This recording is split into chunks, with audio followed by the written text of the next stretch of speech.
কিছুক্ষণ যাবৎ আলোচনা এরপরে পিরোজপুর জেলা বিএনপির আহ্বায়ক কমিটির অন্যতম সদস্য বিদেশি ভাব পোষণ করত যে তাকে জন্মদিনটা পর্যন্ত পালন করতে দিবে না, এরকম অঙ্গীকার তারা করে রাষ্ট্রীয়ভাবে রাষ্ট্রযন্ত্রকে ব্যবহার করে সেই জন্মদিন পালনে তারা চেষ্টা করছে যাতে পালন করতে না পারে। কারণ দেশনেত্রী বেগম খালেদা জিয়া, যিনি 1982 সালে এই জাতীয়তাবাদী দলের দায়িত্বপ্রাপ্ত হন। আমি তখন ছাত্র দলের ছোট্ট একটি কর্মী মাত্র, নতুন ছাত্র দল করতে যাচ্ছি। সেই সময় খালেদা জিয়া, এই আমাদের নেত্রী, আমাদের মা, মাত্র নতুন এই দলের, সবাই চিন্ত শহীদ রাষ্ট্রপতি জিয়াউর রহমানকে, তাকে এত বেশি ভালোবাসত, কোনোদিনও তারা এই নেত্রীকে রাজনীতিতে আসবে এটা কেউ ভাবতেই পারেনি। কিন্তু সেই দিন শহীদ রাষ্ট্রপতি জিয়াউর রহমানের অবর্তমানে এই দলকে ধরে রাখার জন্য সত্য মানে বিধবা যিনি হতে পারত। আমরা যদি আরো একটু আগে শুরু করতে পারতাম, সকল অঙ্গ সংগঠন বক্তৃতা দিত, আমরা সঙ্গে থাকতাম। কিন্তু আবহাওয়ার প্রতিকূলতার কারণে হয়তো তা হয়ে ওঠে। দোয়ার পূর্বে আলোচনা করতে গেলে বলতে হয়, বেগম খালেদা জিয়া তো নেত্রী না,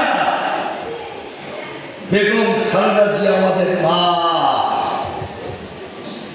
তিনি দেশ মাতা,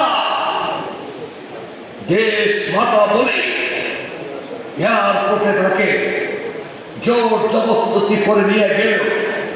বিদিশাহের মিডিয়া করতে তিনি বলে দিলেন, এদেশের মাটি আমার, এদেশের স্বাধীনতা ঘোষণা করেছেন শহীদ রাষ্ট্রপতি জিয়াউর রহমান।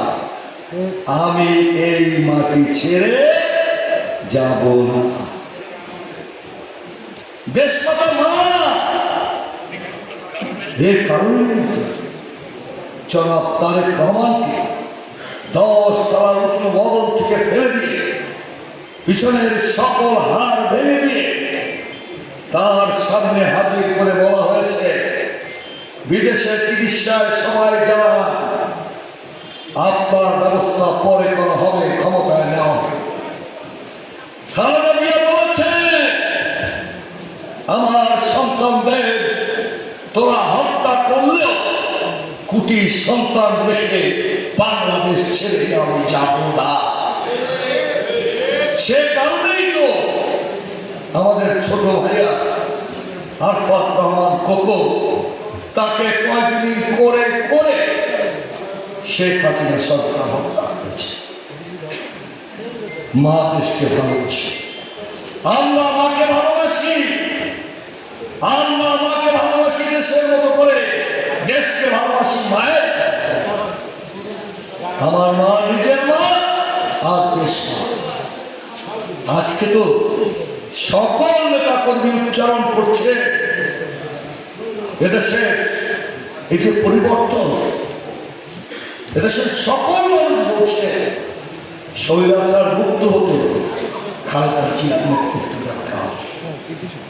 গত 17 বছরে খালেদা জিয়া জেলখানায় যাওয়ার পূর্বে আমাদের সাথে কথা বলেছে, ভুলে গেছেন কোনো ঝামেলা না করে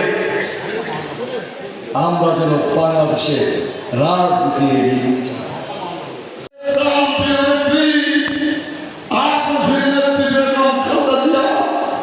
তিনি আমাদের হৃদয়ের স্পন্দন, আমাদের মা, আমাদের মা।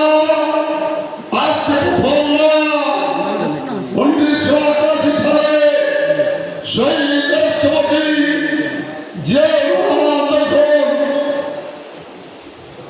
শত্রুদের হাতে নিহত হয়েছিলেন, তার পরবর্তীতে দেশে আমাদের তিনি আন্দোলন করেছিলেন।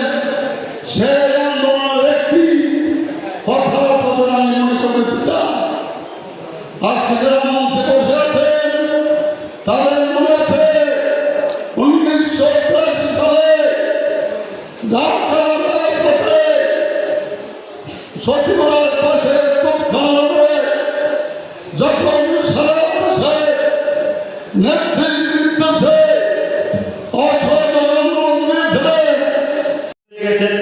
তিনি এই বাংলার গণমানুষের ভোটের অধিকার, ভাতের অধিকার নিশ্চিত করার লক্ষ্যে গ্রামাঞ্চল থেকে রাজপথে আপসীভাবে নেতৃত্ব দিয়ে গেছেন। তিনি অসুস্থ থাকা সত্ত্বেও এই স্বৈরাচার তাকে সুচিকিৎসা থেকে বঞ্চিত করেছেন। তার বিদেশে উন্নত চিকিৎসার জন্য মহামান্য হাইকোর্ট রায় দেওয়া সত্ত্বেও এই স্বৈরাচার তাকে চিকিৎসার জন্য বিদেশে যেতে দেয়নি। তার চক্রান্তমূলক তাকে যে সাজা দেওয়া হয়েছে সেই সাজা মৌকুফ করার আবেদন করা হবে। ষড়যন্ত্র করে ওই স্বৈরাচার সেই সাজার মেয়াদ দ্বিগুণ করে দিয়েছে। কিন্তু মহান সৃষ্টিকর্তা আল্লাহর অশেষ রহমতে তথা ছাত্র জনতার গণ অভ্যুত্থানের মাধ্যমে বর্তমানে এই স্বৈরাচার এই বাংলা মাটিতে তাদের অবস্থান নেই, তবে তাদের ষড়যন্ত্র টিকে আছে এখনো। আমরা দেশের বেগম খালেদা জিয়ার জন্য দোয়া করব। আমরা মহান আল্লাহর কাছে দোয়া করি বেগম খালেদা জিয়া যেন সুস্থ হয়ে এই দেশের আল্লাহ হাফেজ। বাংলাদেশ জিন্দাবাদ, বাংলাদেশ জাতীয়তাবাদী যুব দল জিন্দাবাদ।